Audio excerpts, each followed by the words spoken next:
back to Horrifically Well, Read, Bled, and Said. Today, I'm very excited to introduce the author of two books that I love with my whole heart. First is Cicada, which is part of Shortwave's Killer VHS series and is just a wonderful book. And upcoming, when this podcast comes out, it will have just come out a couple of days ago. I just can't wait for people to read Her Wicked Roots. So, welcome, Tanya, to the. Hey, hi. I did it again in my video. I like talked all about you and your books and never mentioned your name. And I very nearly did it again because everyone knows who you are, right? Like it goes without And saying. her style, like, totally, like, when we saw you at Stoker, like, every day, just not killing them. Yep. Look, even today. Here, I'll just show. Yep. Yeah, With the Labubu love mic. it. A Labubu mic. Yes. Anyone that follows Tanya on That's social media, which if you don't, get a hold of your life here and make some good decisions.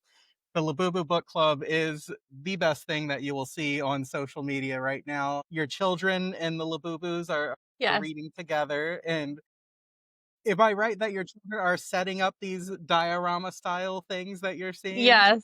Yes. that is My so oldest helpful. is like obsessed with miniatures and watches like these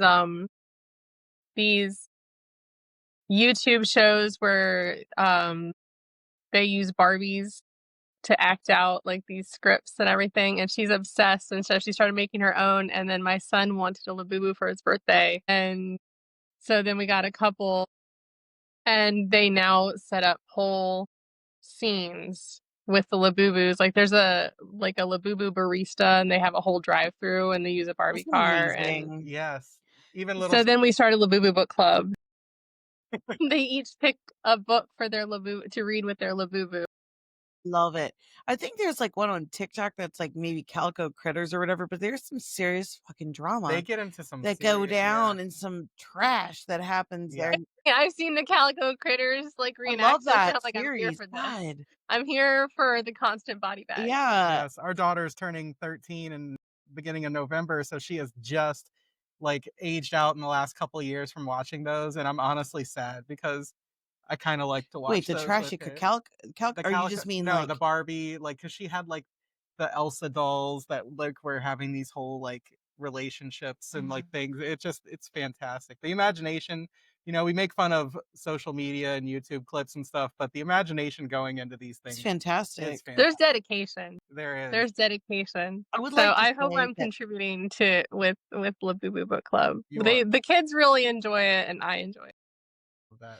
um you could probably run a side hustle, Tanya, for people that get run out of the elf on the shelf ideas because like Yes. sounds like they're Which is hilarious because I refuse to have one in my house. It's like, no, I don't need one more thing I have to do. I teach fifth grade, and the kids in my class are always like, "Do we have an elf on the shelf?" I'm like, "Santa's not real. You're too old for that shit." oh my god. No, I'm like, no. I mean, if you bring one in, they're pretty expensive. Well, They're we could like, no. do what's that called that we learned from our first exchange student, a trasgo, which is Oh like the yes. Spanish one that like haunts you.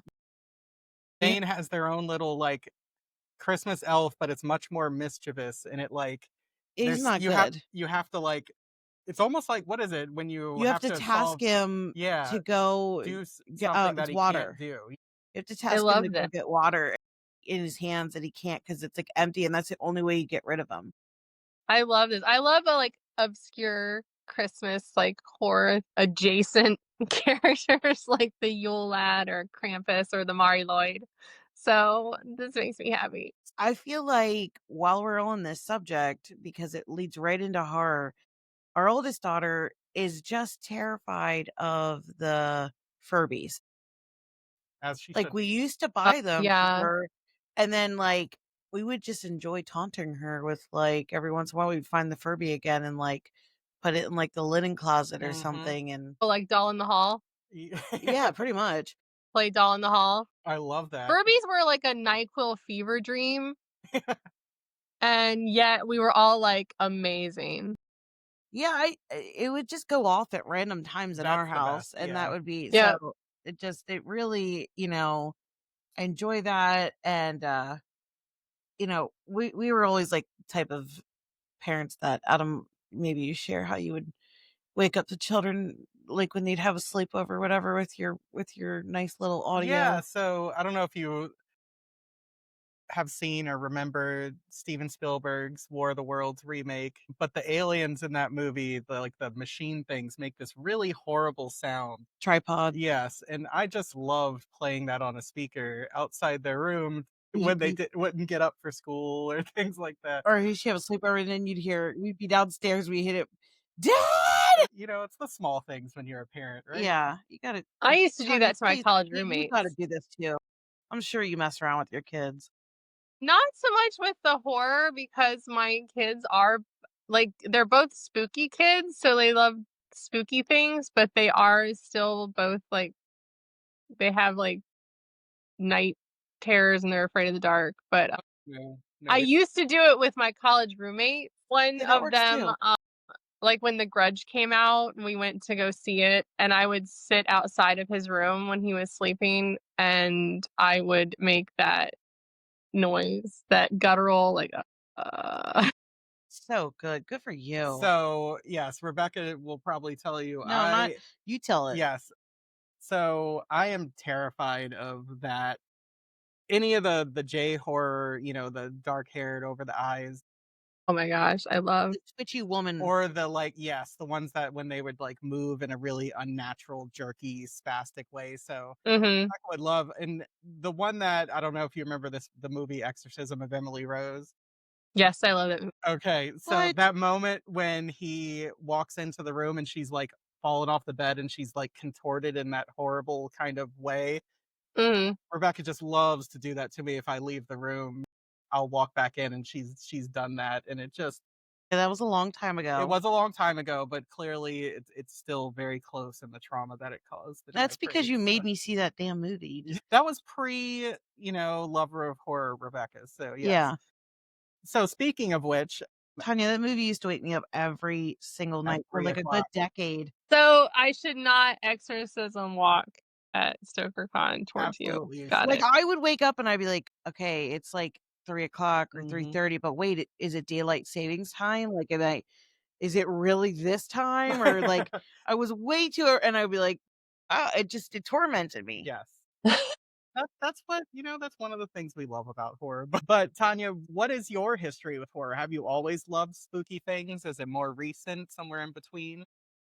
Oh, no, I've always we were my mother loves to, complain a little that we are morbid children. That's a great way to say it. And it's my dad's fault. My dad made all of his children super morbid starting at an early age. Like he'd get home late and so he wouldn't really see us. So he'd wake us up and, carry us into the living room and have us watch TV with him. And what was on would be like horror. Yeah. So we watched horror films with my dad starting pretty early. I remember Pet Cemetery being an early part of my childhood. Like a comfort movie? Kind of, like, for, like, early and then, of course, it, like, lend itself to, like, the Sci-Fi Channel and the B-movie horror, which I adore, like Tremors and, you know, Haunted my dreams for a very long Did she period say of time, Tremors? and as a yeah. I love that movie. Tremors is, yes, so good. But yeah, Love no, I Tremors. just distinctly remember I was probably, I don't know, I think that came out, the first Pet Cemetery was like 89, 90, somewhere in that range. So I just remember my something parents like that. renting it So and I was probably 8 and they were like, "Yeah, go ahead and watch it." And then with us, and then Zelda popped out and I ran to the other room and I was more yep, scared hearing it yep, than I was watching it. and, like, Jaws, and so all we were and we weren't censored with our reading, so we kinda read whatever we wanted, and always gravitated at the Scholastic Book Fair to the spooky books, Mary Downing Hodge primarily, and, obviously Scary Stories to Tell in the Dark, R.L. Stine, Christopher Pike. So, no, I was always a spooky kid, and then I always, like, shout out to the middle grade horror authors because they're the ones that turn spooky kids into horror adults. Like your Caroline B. Like who are we talking about? She said, yeah, Yeah, like Caroline B. Cooney, Mary Downing Hahn, R.L. Stine, Christopher Pike. Diane They Yeah, they were formative for all of us, like for so Carol. many of us. Like Stephen King, I know, Stephen King did we were all reading Stephen King way too early. So, but credit to the middle grade Scholastic Book Fair for always having a place for the spooky kids. I didn't have a yeah, middle grade Scholastic Book Fair. They hated us by that that's point. crazy. That's pretty sad. Meh. I didn't But even know it. I didn't think it went past like third grade. it goes to high school. That's fucked up, Yeah, Adam. That hurts my heart to know that. I'm sorry. What? Um, Wah, wah. Oh it's interesting though. man. We just talked, Mary Downing Hahn. Her power is still there because, like I said, I read Wait Till Helen Comes. Wait till Helen comes. Mary Downing Hahn is the Yeah, queen. and they're doing If R.L. Stine held the crown as king for so yeah, long at the Scholastic Book Fair, Mary Downing Hahn was the queen yes, and I love and remains the queen because they absolutely. still sell her at the Scholastic Book Fair. Yes, they do, and now they're adapting her to graphic novels. Graphic So, like, a novels, whole yes, new, like, I generation is loving absolutely her. adore. So a whole new generation is, like, discovering her now, which is fantastic. Oh, I love it. Yeah, My and I daughter also I'm in loves them. I'm in Pennsylvania, grew up in Washington, DC, and, like, almost all of her books take place in Maryland, so it's very, like, the kids here are like, "Ooh, I know where that is," so it's, like, very cool for that too. Yeah, yeah. My daughter loves her favorite is All the Lovely Bad Ones, Yeah, which is probably my second favorite, with yes, Wait Till Helen Comes being top tier. That's yeah, top tier. yes. That I still think about how much I hate that little stepsister sometimes. That was the funniest part reading it. They're just like, "Why is she so mean?" I'm like, "Just give her a chance. She's Like, pretty horrible for what? most of it," but so, no, I do love that, how those middle grade authors tap into the things that really connect with kids, even decades after the books have been written. And there's so many great middle grade authors working now. Like, I'm Yeah, amazed how I read almost as much middle grade as I You do do. adult now. I definitely read as much middle grade as adult now. Yeah. Like, even just in the past month, like, Paul Tremblay's is amazing. The Ride or Die, Delilah Another Dawson's new. Another, yeah. Delilah Dawson's Ride or Die is so good. We've already talked to Allie Russell and Mystery James, and It Came from the Trees, so good. Allie's got Broken Doll coming out, Allie Malarico, Yes. and Laura Semp has the next, well, it's the prequel to the Clackety series, which is Pennies. I already finished it. She was nice enough to send me an ARC. Well, she sent my daughter an ARC, but I stole it first. And so I read that, and now my daughter is rereading it because she adores the Clackety. Stuffed by Liz Braswell is another amazing one. To check that out, yeah. Mary Averline. So there's so many amazing middle grade authors. Yes, and I love sharing, teaching 5th grade, they're kind of every year I get to stay in that realm, which is pretty wonderful, but, my daughter is going into 7th grade, my younger daughter, so we've been sharing a lot of those and kind of transitioning into more of the YA horror, so I'm now starting to show her some of those books, and actually even, like, the Killer VHS, she's really digging reading those. She read Brian's Candy Cane books, and she's got Cicada dialed up to read as Yeah, well. I cute. can't wait. I'm like, "This teaches you a lot of things. Not to date asshole guys, not to," That's you important know timing right It now. is, yeah, because she's just starting to get into that, and I'm like, I don't know. My husband walks around like a giant red flag going justice for Richie. "Listen, if I'm you just met him like, at a honey, Disturbed I feel like you concert, it's missed probably not something good." really important in this book. Like, "Can you point to a Point moment to the where he redeeming deserved qualities justice?" here. Yeah, exactly. That's funny. So, speaking of Cicada, the Killer VHS series is awesome by Shortwave, and I go back and forth between Cicada and the second Candy Cane as just being my absolute favorites, but Cicada is just such a fun book, like, one of my favorite little subgenres, and we talk about all the subgenres of horror a lot, is finding yourself either stranded or in this little town, and something is very, very wrong there. And Some- Cicada is Something's one of real. the best examples of it. Are you also a fan of that? Is that where kind of the idea came from, or how did that come about? So I am a fan, and I will. give a disclaimer right now because sometimes I will code switch when I'm talking. So I'm from the South originally, Mhm. and I'm from Mississippi, and so sometimes my accent will be stronger than other times. So I have this feeling that once we start talking about Cicada, I'm gonna start code switching. So my parents still live in Mississippi, or I should say they moved back to Mississippi, and I would drive there every summer with my kids. We're gonna start flying now because my God. But if you've ever been on I-20 to Mississippi, Alabama, you know that there's nothing. Oh. There's nothing. You get to an exit called Jasper where there's a Cracker Barrel and a Burger King and a car dealership and a Quick Trip or something like that. And then for the next 2 hours, nothing. Oh my, that reminds me, I grew up in Washington, DC, but we are from outside of Nashville, Tennessee. And that is the only vacation we ever went on was driving that 13 hours from Washington, DC to Nashville. There's a certain point after you pass Richmond in Virginia, it feels like very Yeah, where all you're similarly. gonna see are like signs Yep. for Rock City. Yep. Until you hit like Bristol, Virginia, Tennessee, Yeah, there's nothing. there's nothing.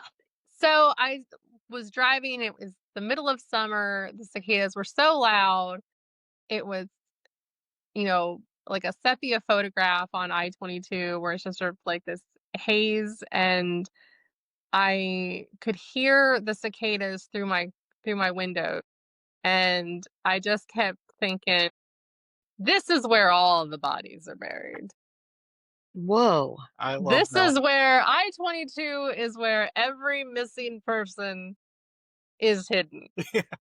Um, Feeling very confident about that. Well, that's kind of funny that you say that because, I also love true crime. Not love true crime, but, I am also interested in stories of, actual serial killers and read a lot about that.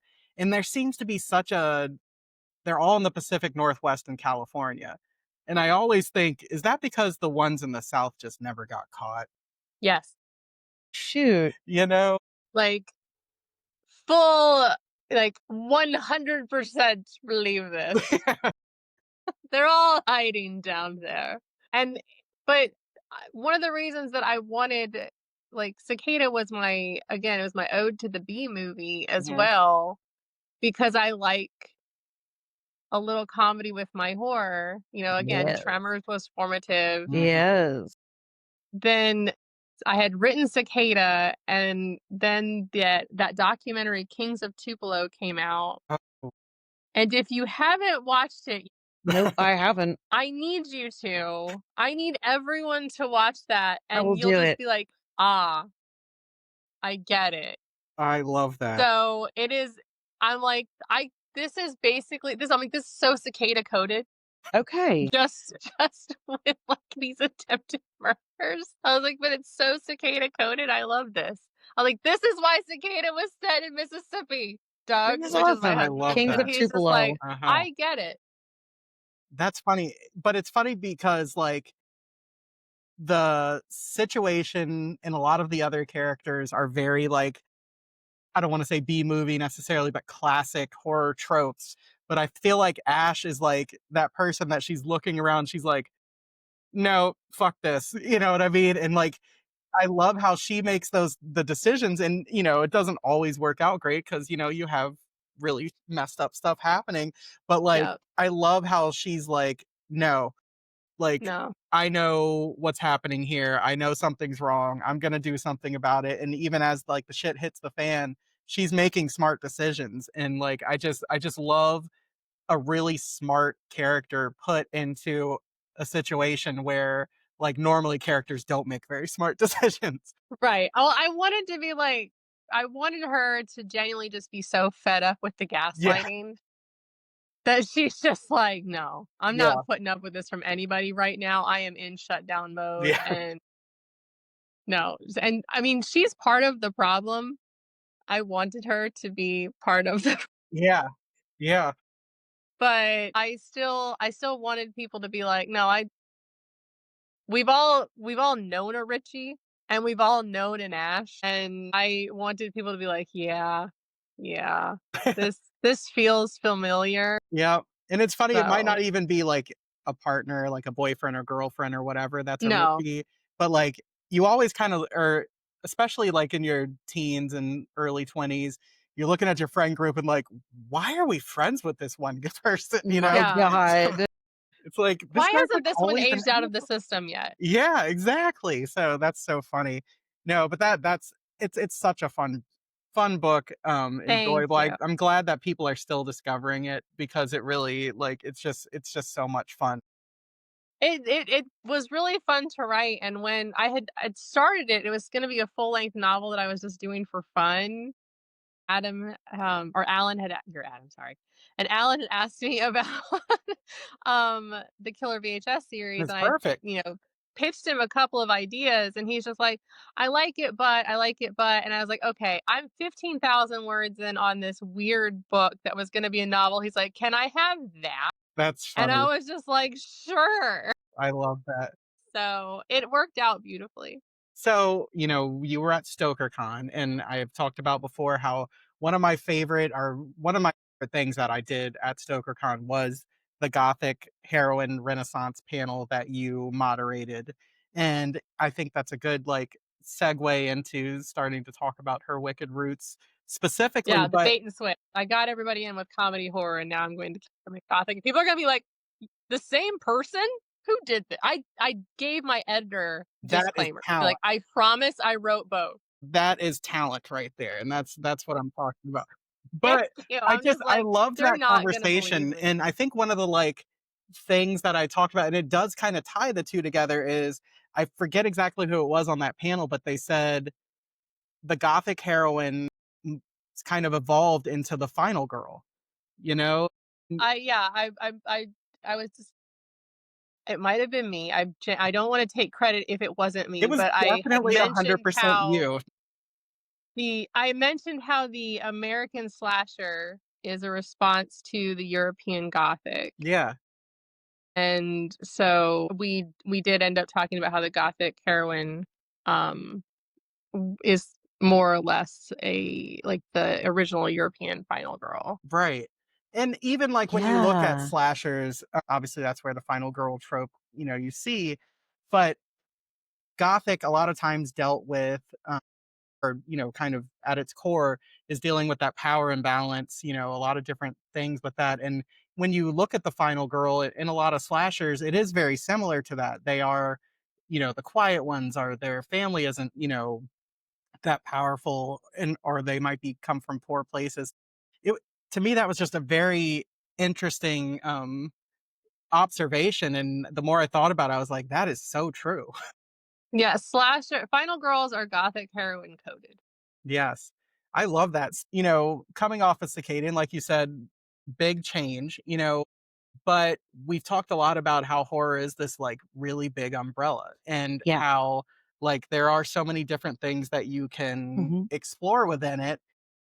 So was it really conscious thing on your part to say, I want to do something that is more gothic. I want to do something that is, botanical, like it kind of is a retelling of, a classic story as well, like all of those kinds of things.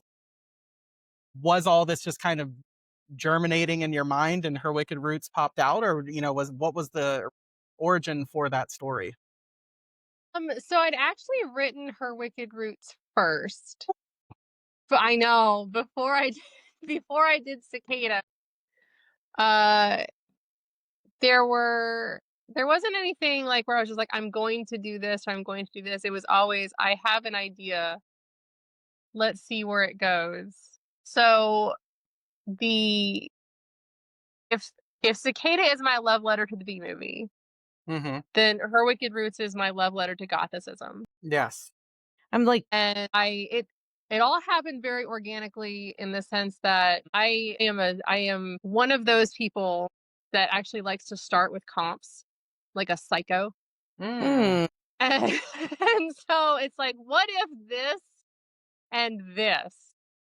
And it's like I even did the meme like, what if this but made them kiss? now we're gonna And have to like, have you act that out later on with the list, the Labubu. Just Yeah, put it on exactly. your do list today. what if an Evanescence album and Rappaccini's daughter but make them kiss? I love it. Very cool. It's like, to me, there's I've just innately been drawn to the Gothic literature, like, since it's like, and seeing like the cover of your book, I mean, it is absolutely so gorgeous. And I just feel like it sets the tone and the feeling immediately. You just want to like, I don't know. I just feel like I want to like like tote it around. I want to be seeing it I in know Barnes and Noble it's so cafe, pretty, and Starbucks I'm so reading it. spoiled. Like, oh girl, what she's reading, you know? What? She pretty.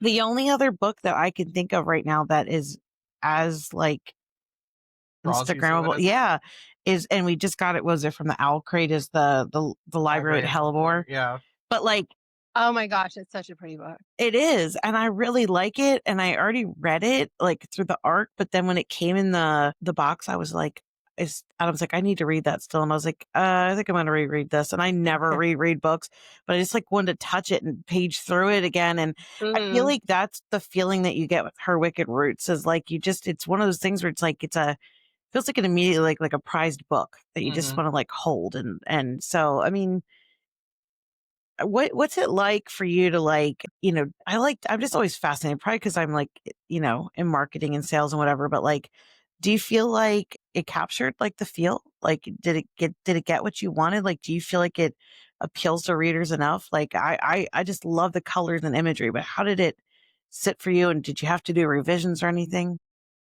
So this is so that actually has lore. The cover has lore. So I'm really excited to answer this question. Nice. Love it. Before the book was purchased by Gallery, I had been following the artist Marcella, who goes by Tropical Gloom on Instagram and everything, and she's done so many book covers, like Together We Rot is an example, and she does a lot of botanical horror covers. And this is back when I had a Twitter, and I tweeted at her, and it's Twitter, it's not X, I don't care. You'll probably Twitter from my cold dead hands. There you go. There you go. I tweeted at her, I need my botanical gothic garden girl book to sell, so I can beg for you to be the cover artist. Yeah, it has to be you, like, oh woman. my God, that sounds so amazing. So when Gallery asked me if I had anybody in mind for cover art, I immediately was like, yes, slam button. And I'm very adamant that other people know better than me in their profession. So I did not give any input whatsoever into the original email. I was just like, I let them, the art department, and her sort things out. And this cover was one of 4 that I had to pick from, like 4 sample covers. Was that like It's like choosing picking your between favorite children? child. Yeah. Yeah. That was I opened that email and I kind of didn't move for a while. Yeah. I was like, I have to choose? And I mean, they were all equally as beautiful, and Just do it like a it 90s got it style, like, comic book cover, one of 4, just release them all, you know? right. It Collect was just them like, all. oh my gosh, how do I pick? And I finally asked people, like asked my husband, asked my best friend, I asked my editor, who I absolutely love. I asked a few trusted people in the horror community, and I was like, I need help. And like, the people that had read the book, and it was very, very close between this and another one, but we really thought that the hand Yeah. and the way it's turning into kind of has the attributes of both a mushroom and a flower, kind of echoed the sentiment, one of the rules that what is planted in the garden grows in the garden. um and I thought as a cover that would probably have the most impact. Now the But print that you were giving out with, at Stoker that has, I'm guessing is Cordian. Yeah, was that one of the options as well? Or is no, that something, oh, okay. 'Cause that's that's art that I gorgeous, holy commissioned. crap. Yeah, no, so that's Winter of Her Discontent is the artist, and I commissioned that when I finished the draft, and I'd worked with Winter of Her Discontent several times to commission art, not just for myself, but like for friends for like bridal showers or Mm, things like that. And so that, and again, I gave her like the bare bones, and then you do you. yeah. And That's that awesome. is what she came back with, and I was just like, my God. So it's perfection. Yes. I mean, just some of the most stunning art that goes with the book. And, you know, the book holds up to it. So it's just as beautiful inside the words that you have written as well. So it definitely fits. And I think I'm just glad that hopefully it draws people's attention and gets more and more and more and more people to read it as well. Thank you. Yes. I hope So so. I want to ask, because it is botanical horror, Mhm. plants, all that kind of stuff plays such a part. Is that something that you already kind of was a part of your interest? How much research did you have to do? Because there's a lot going on here when it comes to what is in this garden and that kind of thing. Are you a gardener yourself? Like, is this just an interest that kind of was brought out in this book, or how's that go? So I've always, well, I shouldn't say always, but ever since my husband and I moved back down to the South, because he's from the North originally, but and we met there. When we moved back down here, I started picking up gardening again because I'm a good Southern girl, and that's what Mhm. I'm supposed to do. I'm supposed to grow irises outside, which I Right. do. But I'm also kind of lazy about it, and which is why I like irises because they just kind of spread on their own and they come back year after year. Yeah, their And rhizomes. Yeah, they just go. up, Yeah.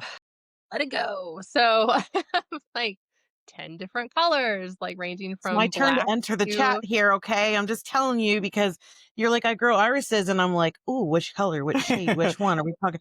Because I have I like the have yellows black, and the two purples. purples, a blue, a soft pink, a dark pink, a Yes, bright like the like yellow, a white. peachy. Oh wow, I have a peach one, and I just kinda let them do, and then I grow ivy nice. everywhere else because I don't like having to weed. Mm.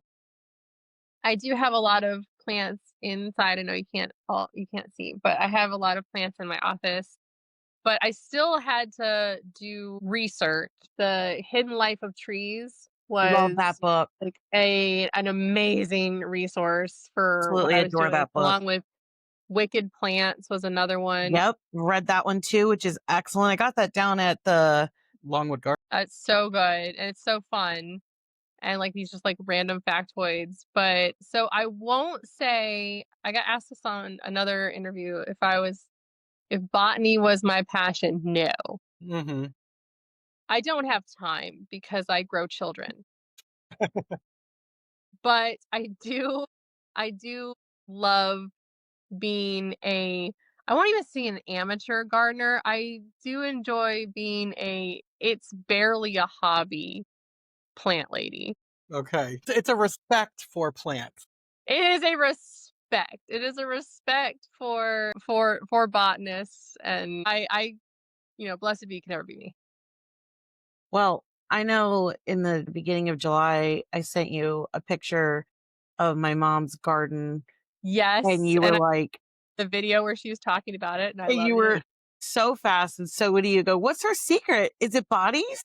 Is it buddies? And I probably think about it every day as I walk through my garden, as it is like, God, it is overflowing right now. And Yes. I don't know the exact secret of it, but I can say that like we started a little like, well, not a little plot, but maybe like a 10 by 10 plot, Adam and I, to like just do like a anniversary garden sort of thing, like for ourselves to make Mhm. it nice. And then we were fostering some puppies, and Adam was spraying the dog shit outside of the garage. And I think it just all went right into that Natural garden. fertilizer just There you go.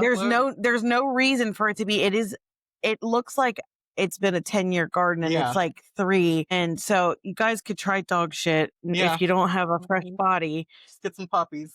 Yeah. And so yeah, I mean I love I love botany. I love all those things, but it is really, really you know, clever for the amount of things that you can do for healing and for not, and just how often people think that because you're aware of what a natural like herb and a medicine can do, like years ago, that you're immediately a witch. And Mm. it's like, if it benefits you, you're healed. If you're not currently using it, this is a hag up to no good. Mm-hmm. But yeah, so listen, I could always give you a couple other recommendations for some very low maintenance plants that will just spread and you will love, and you can compliment your irises that will give you some joy beyond just that early springtime. But at the same time, I would love to have some ivy. I know that's a good. I hate weeding too, so I always have to some weed. nice It ivy. never ends. It never The only ends. thing I will say with ivy is I have to make sure, like, I have to pull it away from the house Yeah, because it has come into my office a couple of times. that's a horror movie there Because it too. will That's a it will horror go through story your for sure. foundation and Wow, find, like, the craziest place to come in, like, poke through a wall, like in that's drywall, so fascinating. Wow. Well, So, I which mean, again was used in the book because it's such an invasive uh huh. species, but I I love won't that. I won't say no yeah. spoiler. Yes. Well, it's amazing how, like, just a little weed, there's the amount of times that I have found, like, my own little strength and therapy sessions from being outside weeding, of the resilience of a weed Yeah. and the power of it. Like, if you ever need to just be like, you know, have a Can I pep do talk it? with yourself. Yeah. Yeah. Because it'll push through, the macadam in your driveway, Mm, yeah. and Mhm. it's so persistent. And yeah, I'm always like, be the weed, Mhm. be the freaking weed, man. Yeah. Well, that's the dedication Right. Oh my for her God, it's wicked roots. relentless. Was the dedication for her wicked roots is for those who grow in defiance. That. Um. That's a beautiful Yeah. dedication. Definitely. I love. Was it? While you're drafting, did you go back because there's a lot of the specific either types of plants or like the allegory between the plants. And I feel like I'm trying to be more vague here because even getting into some of that ventures into spoiler territory. Right. But We'll just say I love an Easter egg. was that always there, or was that something when you were going back you were like, ooh, I can add some of this kind of stuff, or was that just always there with characters and the plants and sort of what's in this estate? So I am a gamer, Okay. and that like I love narrative RPGs, Hmm. and I love an Easter egg. Yeah. And one of my favorite things to do in a game is to hunt for Easter eggs. And I love these tiny, tiny little crumbs that you find later on in a story. I will say that they're deliberate Okay. moments. There are some that are surprised. Like if I give it the English teacher treatment and people try to like completely analyze everything down to everything. No. Um like for example, lantana, which Mhm. is one of my favorite plants, Lantana. Yeah. Hmm. and I have never successfully grown it Really? down here because there's so much red clay, and I have never successfully grown it because I mean that thing gets like 6 feet tall. And but I put it in the book where she the Our Lady Evangeline had obviously acquired seeds from outside the country. Mhm.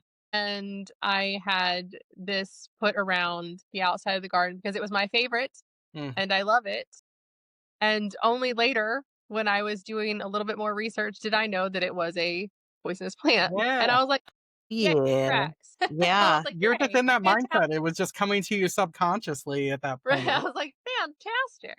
It is so crazy how just like I wouldn't have even thought that, because like I'm in 7B, and for you to have all the red clay, like, yeah, that stinks. I'm sorry. Oh, I don't mind. I'm used to it. Like, as long as my backyard is sodded so that, I don't have to clean muddy dog paws. Yeah. Oh, Because if you ever try to get red clay out of carpet, you're wasting it. You're I've heard a wasting. story about that, Yeah. that it So, follows you everywhere. yeah, definitely. And I think in I do have a studied literature a lot, so I'm always looking for these little things and stuff. But I will be rereading Cicada and Her Wicked Roots to look for even more Easter eggs now that you said that. That's something that you enjoy doing. I love an Easter egg. But I think about plants, and one of the things is like you plant a seed, and it takes often a long time for you to see anything, right? For flowers and all that kind of stuff. And one of the things that, like, when I think about this book and the relationship, between your two main characters that are, slowly developing feelings for each other, the unrequited sort of like passion for this, it kind of parallels that of that waiting. Yes. And I think that some of the most powerful moments, of this book, like, you think about how so many people, what? Yeah. You think about, so many people talk about, the spice and all this kind of stuff. And Slow there's burn. plenty in there, but like, I think the spiciest parts of these books are the times when they can't touch or they have to stop and that stuff. And like, you know, you do that very well in this book. Thank you. I you know how people are like, you have your bisexual awakening when you're watching The Mummy? Yes. And I was like, mine was Bram Stoker's Dracula with Mina and Lucy in the maze, Yes. kissing in the rain. Yep. So if you've read the book and you get to that chapter, you're gonna be like, oh yeah. That's so funny. And because that was like such a defining moment for me, for younger me. And I was like, wait, hang on, hang on. And one of the things my forever one of my forever party flexes, and he knows, I've already told him, was when I asked Christopher Golden to blurb the book. And he did, but he emailed me with the blurb, but before the blurb he'd written, "You have no idea how hard it was not to write. This book is horny as fuck." And I was just like, Expecting you to say that. I was like, well, I would just like to reserve the right to use this as a secondary blurb. I love Can we that. use this as a teaser for when we're Yeah. promoting this episode? I have actually posted about it on my Instagram, like the blurb we could have had. Yeah, I love Dang. that. Being a smartass, I would have been like, "What do you mean? What are you talking about? Like, Is what your mind I is dirty, love. Mr. Golden. What are you doing?" You know, Christopher Golden is my Stephen King. Yes. And I will not let this dissolve into a I just want to talk about Christopher Golden episode. I promise I won't. But he is my Stephen King, and I started reading him at 14. And so to have his blurb on the back of my book, to have written a story with him, to like it just 14-year-old me reading his books on the bus, screaming, Yeah. screaming. Love that. Yeah, I was gonna say that you have a story coming out with him in an anthology soon. I do. Again, like my unhinging pays off sometimes. I love that. He's lucky to have a story with you. So That is very, very kind. Very, very wrong. He could have done all of this on his own. But it was genuinely one of those moments where I am a firm believer in shoot your shot. mm-hmm. And the worst thing someone's gonna tell me is no, because my brain is so much meaner. So I had reviewed Road of Bones. mm-hmm. This is before I had like really done anything. And he had seen it somehow and was just like, this may be one of my favorite reviews ever. And I think I had heart palpitations. No. And then I had tagged him in another post where I was reading another book and of his, Ararat by the pool, and I was Oh, just yeah. like, Haunt Girl Summer. Mm-hmm. And he messaged me and he's just like, quick question. Are you using the title Haunt Girl Summer? And if not, can I use it? And I was like, of course you can, Christopher Golden. Thank you for acknowledging my existence. And while I have your attention, because why wouldn't I do this Yeah. crazy thing? I said, if you'd ever want to write a story together. That's amazing. And obviously, like, this man Shoot your knew who I am. I have no book deal. I have a couple of short stories out, and he's like, well, I don't write with people I don't know, but send me something and I'd be happy to read it, which Wow. was so nice. Like, such a nice thing to do. And I sent him a story, and he gets back to me. He's like, "I love it. Let's do it." What? And That's That's what? awesome. Damn, that is a hell of What? a shoot your shot moment. Yeah. I That's like a know. change And in your course of your. What if you hadn't asked, Tanya? I know. Always ask. The worst somebody's gonna say is no. Like, I mean, I guess they could say meaner things, Yeah. but I kind of like why? Not only that, love but the I shit hate out of you and that. never No, talk to me again. like I know that oftentimes we talk about this being like horror therapy hour, but Mhm. like I as a sales coach, we deal with a lot of rejection of no, no, no. And I love that. It's like, what's the worst thing they could tell me is no, my brain is so much meaner. And I'm like, Yeah. that's a freaking quote right there. Like Yeah. that's a motivate. It's like, I and mean, yes, us talking to you right I've now is said that proof in like that every because we interview. Genuinely, what that is the worst thing someone's going to tell you. I suppose they could say something worse, but they're probably not going to say it to your face anyway. yeah, Your brain is always going to be meaner than anybody else's. So just ask I love that. because, you know, and I guess I just don't take rejection personally. Yeah. Like I don't. Like when I would get passes on subs or from agents, be like, okay, you know what? I'm not their cup of tea. Not everybody likes tea. That's fine. But I will say that writing that story, hitting send on those emails every time it was my turn was the most nerve-wracking thing I have ever done. do you like reread? How is this perceived? How do I sound? Then you hit send and then you read it 2 more times after you've sent it. Yeah. It's good. Because It's good. It's I'm fine. I'm It's fine. emailing Christopher Golden. And even now when he texts me, I'll still stare at my phone for a second and be like, I don't want to open it. What if he tells me he hates me? It hasn't happened Yeah. yet, but I Well, keep thinking it will. Tanya's all of us. What if he tells me Yeah. he hates me? What if he tells me he hates me? I'm just like, it hasn't happened yet. You know what? Gallery Books just sent me a book that's called what? Why Do You Hate Me? Or Do You Hate Me? Or something like that.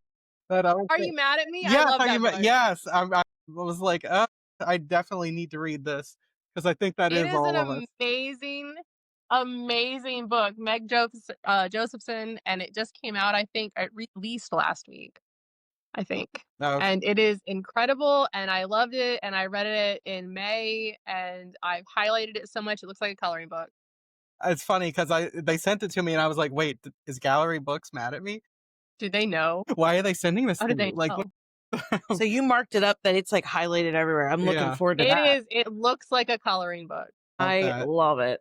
So, it kind of brings in one of the other things that we've talked about a lot, and that's just how amazing and supportive this horror community is. A lot of times they say like it's really rough or like you can be disappointed when you meet or talk to your heroes. And I feel like the writers and the people in this like community, it's like it's the exception maybe that proves the rule because it is just such a wonderful and supportive community. And it sounds like you found it to be that way too. I love the Halloween people. Yeah. I'm never leaving. They will have to like take a vote and like kick me out Oh my God. because I love the Halloween people. And I think that it just further proves the studies that have already been done about horror in general as a genre, and that it is the people that read and write and watch horror, it is the empathetic genre. It is a genre of understanding and knowing oneself and being able to empathize and know others on a deeper level. And I think we prove that again and again and again. Yes, there's always going to be some kind of discourse, or there will be little arguments here and there, and or some people might not get along, and that's fine because that happens in the best of families. Right. It's true. But it is a lovely, welcoming community, and you have to try to be uninvited. Mm. You have to put effort forth. You have to be gross. Yeah. And I not in a love good you have to be horror way. gross. But I mean Yeah, like I you mean, have to be a Yeah. Yeah. so Definitely.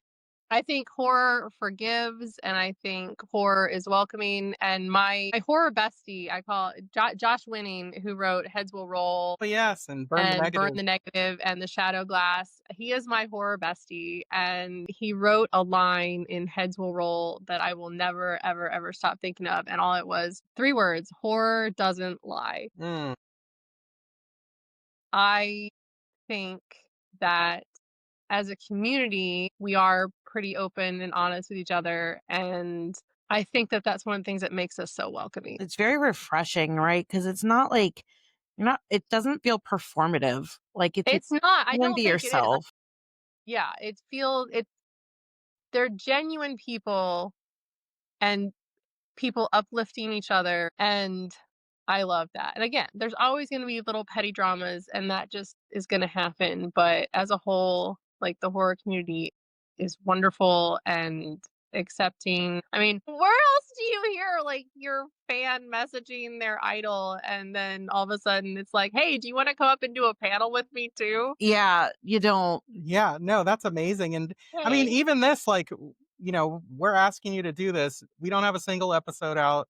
And you're like, yeah, let's do it. You know what I mean? It's let's just do like, it. it's amazing.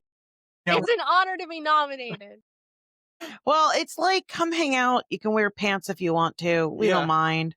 That's the type of like, I'm not wearing pants. yeah, yeah. It's like that kind of community Well, where I'm it's like, wearing a dress, but I still felt like it was important that I let the viewers yeah. know I'm Yeah. Well, not there's wearing. like that saying, it's like staying home and just like being ugly is like the best feeling. And I kind of feel like that in like whenever we're interacting and we're doing stuff, it's like you don't have to put on the best clothes. You don't Mhm. have to like get all done up, whatever. It's like come sit out Yeah. and like if you want to, great.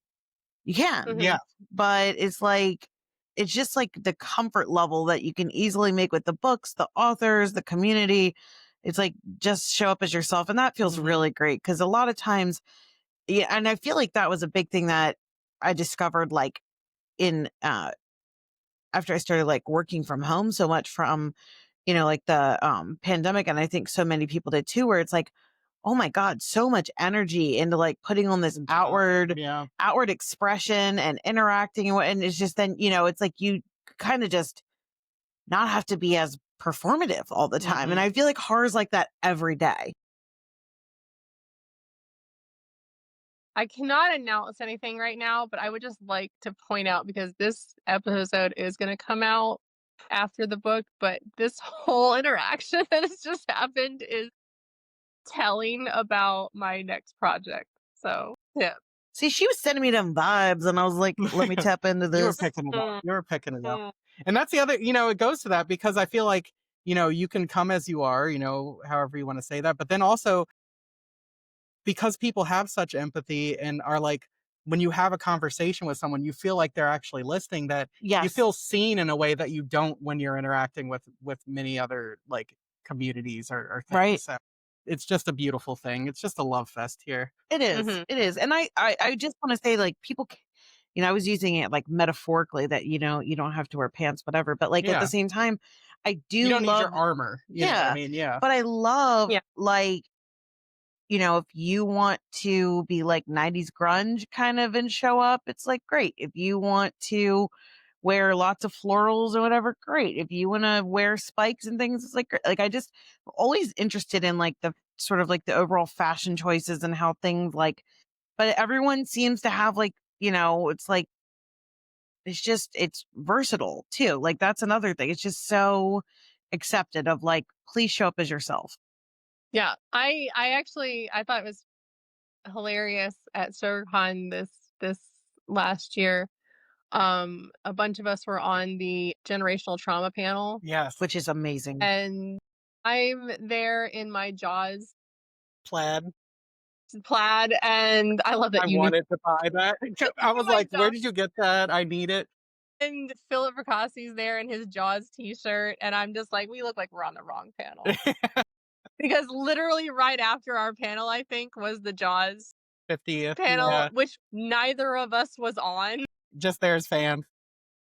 And I'm just like, yeah, I love that it looks like we did this on Yeah. purpose. I So love many that. people But were just really, we were supporting you just with there as fans. the Friday the 13th that day Yeah, I did have my too. Jason hat on So, but Fridays so many because that people did. did, and it Yep. was, I don't know, it just makes me feel like there's an unpeeling of myself from, being to just try different things on, and both, with the books and the writers and the Mhm. subgenres, but also like the clothing. And then like I've bought so many pieces of unique jewelry and things at the there. And it feels like entering this new era of myself that Mhm. gets to just like try on all these things. And I think that I would miss a lot of that if I were just like at a bookstore or something. But when you Mhm. go to these conventions, it's like you're getting this whole other, like, you know, it's like Tanya with your plants inside. Like, don't you want a nice pot to put them in too?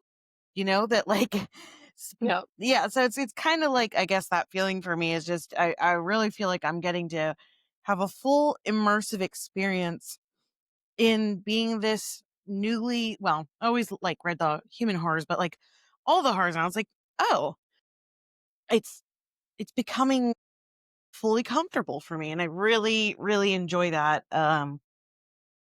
Not to, I just I like, think horror is good at holding space. So, and like the idea of come as you are. And I know a lot of us struggle with the idea of come as you are Mhm. because, masking 24/7, and you just kind of get into this habit of um presenting and mirroring the room. Mhm. And you want, because, as much as we tell people that they can be anything they want, as much as we do that with children, at some point we switch that up on them. We're like, okay, you can be anything you want as long as it's palatable. Right.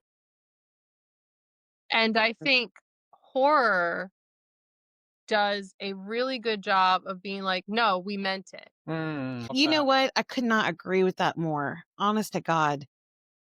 And I think that was the biggest thing. And maybe I got to give like more of a background here, but it's like I have worked in corporate America for almost 20, and I loved, like, I didn't know that I didn't love it. I do love it. I still love it. Like, it is a part of me. I love to put on, But disclaimer. Yeah. yeah, I really do. But it's like, I love to put on the heels and the nice, like, I love all of like the blazers and the dress, like, all that stuff. But coming into this community, like, especially going into Stoker, like, I felt like I had like a reality shock at first, because I had never been to a place where people could just honestly show up authentically as how they wanted to dress and act and be. And it was kind of like, quite frankly, it was disorienting. Hmm. It was like, wait a minute, we're not pretending, we're not masking, we're not like, everything's fine. Like, it was just very much like, we're here, we're happy, we like how we show up, like we're and it was just in this part of like, midlife of just like walking through of like, whoa, like there is another choice. Like, and I had just felt a lot of freedom in that. And so then like when I got home from it, I was like, okay, I'm going to order some clothes that like I feel like me, like it's not going to be a costume, but it's going to be something that like I'm actually enjoying wearing this, but I'd be too uncomfortable to wear it before because I know I Yeah, this can is wear it. just pure serotonin, and that's it. Oh my God. Yes. And so, I just, as I unwind these things, and I got my nails to be as like witchy and fun as I wanted them to be. And then yesterday I went for an interview and I was like, I need to go change these immediately. And I went back to like just the very casual, like bland, light pink, sort of thing, tone it down. And I think there's a space for you to be able to be both and have both and whatever. But it was just, I felt so like there was a learning curve for me, like in a disorienting in the best way, if that makes sense. No, it does. I mean, I think it's the same thing, and I've shared photos of my office on Instagram and everything, and I know y'all can't see, but I have a bright Barbie pink floor to ceiling shelves office Love it. with teal walls, and there are bones everywhere. Boats, Bone. There's bones, awesome. there's like skulls, and I mean like real ones, and because I love the Oddities and Curiosities Expo, Amazing. and fake ones, and just random things. And so one of the comments that I got a lot while the office was being built by, very just well-meaning people in my neighborhood to be like, okay, but how is that going to affect the resale value of your house? Why do I care? Yeah. Yeah. I'm Yeah. living it. If I want to walk into a room and feel like I have walked into Barbie's Scream House, then that's my room. I'm Yeah. living in this. You need to Like, trademark it's just that. like, this is my Yeah. body. I'm living in this. Yeah. Let me Yep. have a little bit of autonomy in Let this me world. enjoy it when I'm owning it. Like, why are we future thinking? And like, I feel like It's their problem. it That's is their their problem. problem when they buy my house. It is. And here's the thing, like, I was trying to be like, okay, why am I sharing this? Why am I going through all this? Because I feel like this journey, which happened unexpectedly to me, because I wasn't initially planning to go to StokerCon with Adam, and then going to like Books and Brews and just like reading more horror. I feel like I've gotten in touch with my inner child that I didn't realize I needed to get in touch with. Like, I am allowing myself to say kind of exactly what you just said here, Tanya, which is like, I'm going to do it because I want it, because it makes me feel good right now, because I don't care how else is being perceived. I like the dopamine, or I like the feeling of this. And it's like, it's what makes it feel good to me. And I'm not running it through the lens of what is societally acceptable, how is it going to resell in my house? It's like, this makes me feel good right now. And I've not been allowed to do that since I was like a kid, to just be like, I really like this. Why? Because I just like it. I don't, not to have to justify it or put it through any other lens. And I've noticed that we've gone to the antique store with like the nostalgia, and I'm like, I would like to buy this. Why? I don't know. I just I don't really know. want this anglerfish that looks angry and cute. Are you in anglerfish? No, but I just want it today. Like, I feel like that just, and I'll play this game with myself for so long of being like, well, I don't need it. And that's really nice, but I don't need it. What am I going to do with that? And Adam's always been like amazing at, no, I want to collect it. It just makes me feel good. Yeah, what am I Because do it with makes it? me feel good. Yeah, I'm gonna look at it. That's what I'm Yeah, gonna do. and you do. I mean, and I will say this, but I'm like, I think you might have just worn like a pathway in front of your bookshelves. Like, you come home from work and every day you go in, and I think like, what the hell could you possibly be doing at your bookshelves Yeah. again? Like, what's there. I'm looking for Easter eggs in Cicada. What do you No, think I'm no. for? But it's every day. Every single day, multiple times a day before you go to bed. It's like, you got to say goodnight. I swear. But it's like, these are your things that are beloved. And it kind of encourages me to be like, enjoy those things, be more like in the moment and less like cerebral, and just, what is it? It's like a deconstruction of what an adult is supposed to be, where everything is supposed to just be so like money Serious focused. and Let everybody enjoy the freaking Labubus. yeah. That's Let why I them love that you enjoy have it. it. It is healing something from your childhood, sure, maybe. Or I could just enjoy those parts it could that be are something playful fun you're inside of doing me. with your kids. Yes. Or maybe you just think they're kind of funky and cute. Yeah, like the troll Whatever. dolls Let or people whatever. enjoy it. Is like, that's what I'm saying. Because I said so. It I doesn't want to have to bring back come the from like classic. a sad place of like healing or anything. It could just be like, I think what I'm trying to say is like, when you were a kid and you were drawn to those things because they were beautiful and they were fun and they were, you know, like the packaging and everything. It's like, why did that part have to be suppressed because you got older? And I don't see what, and that's what I think is like reopening again. Like, cause I think Well, I I did a think that's really good what job as horror, a kid of enjoying the shit out of my toys. And, it was hard for me to like give up Barbies. I was like going into 7th grade. I'm like, I still like dressing these dolls, but that's what this season is for me right now, from like the stickers that I'm putting on my laptop to, I just took some of these fun photos and stuff that we got, and I put them I hung them on the wall in the bathroom. And I was like, why? Because like, I just want to see them. I'm in that room a lot. And it's like, it was like this haunted girl that like kind of has like the beehive, but like the Bride of Frankenstein type of hair. I don't know. And she is talking about scare spray. And I was like, well, you get ready in a bathroom and this is really cute. And I was like, I'm going to hang it up. Does it match the rest of my decor in there? No. But I was like, I want to see it. So it's just, I feel like I have a lot of permission right now to just like live authentically. And horror is like basically stripping through the shitty layers of Bad learning. Yes, yes. Yeah. And it's like, please Well, be horror yourself. is living authentically. That is like that's kind of what I think horror does for you in general. I'm keeping Horror is my living authentically. And I think, I mean, even, and I want to point out that I've already added a bunch of Easter eggs into this interview, and you guys don't even know yet. damn, Tanya. Thank you for the re-listening for I tried people to out do there. this a lot with both Cicada and Her Wicked Roots and, you know, XYZ that's coming. Is this idea of the dichotomy of womanhood. And oh, sorry, Adam. But this is I live there's in a a house of there's women. a I point need to learn about it too. there's a point where you genuinely wake up one day and you realize it is hard. It is hard to exist. It is hard to look in a mirror. It is hard to walk out and pretend like everything is normal when you're not sure what or who you're supposed to be that day. Wow, man.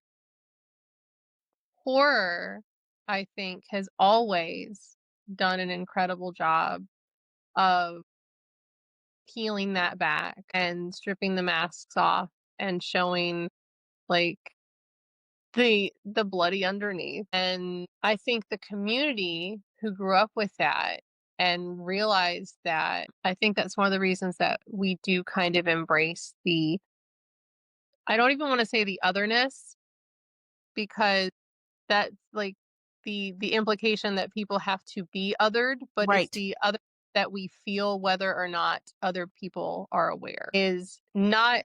It's just like when you're a kid and that feeling never really goes away. That I'll say it like this: we're all hypocrites.